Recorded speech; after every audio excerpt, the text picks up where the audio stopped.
delicious and easy orange creamsicle cookies. Let's see what's cooking. Let's get the facts. Let's see what's cooking. It's time for Yo-Yo Max 12. Hello everyone, this recipe starts off with a cake mix. Put that in a large bowl, and then to that cake mix you will add 1 box of jello powder. Pour that in.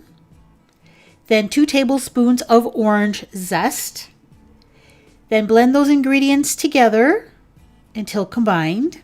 And then to this add 1/2 cup of butter. I use salted butter that's at room temperature. Then add 2 eggs. Now you're going to continue to blend this all together until the butter is nicely combined, and then you have a nice smooth orange, bright orange dough. Now we need to add in our chips. You need 2 cups of white chocolate chips. And you're going to say, but Tammy, those are not all white with chocolate chips. Well, I didn't have enough white chocolate chips. And when I went to my little local grocery store, they were completely out of white chocolate chips. But they did have these. They had unicorn chips. I'd never seen those before.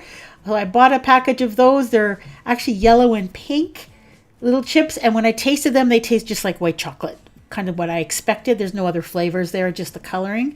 So I just use those to supplement my white chocolate chips to get up to 2 cups. And there you can see the little unicorn chips. They're yellow and pink swirls. And then just stir in those chips into your dough, and then you're done. All you have to do is put them on a cookie sheet. I use a cookie scoop, and I scoop them onto a silicone mat covered cookie sheet. And I left about 2 inches in between each cookie dough ball because these spread a little bit.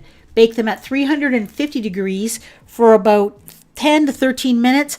Because I'm using an insulated cookie sheet and a silicone mat, they take a little longer. So it took closer to 15 to 20 for mine. You bake them until the center is set and the edges are just a tiny bit light brown. Once they're out of the oven, let them cool on the cookie sheet for about 10 minutes and then transfer them to a cooling rack to cool completely. The cookies themselves are fairly thin, crispy on the outside, a little bit chewy on the inside. Make sure you cool them completely before you move them around too much because they will fall apart.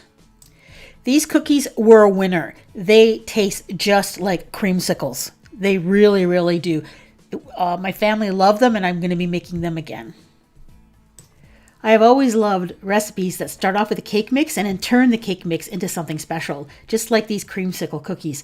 I have a playlist full of them. If you're looking for other great ideas, please check out the recipes in this playlist. Thank you so much for watching.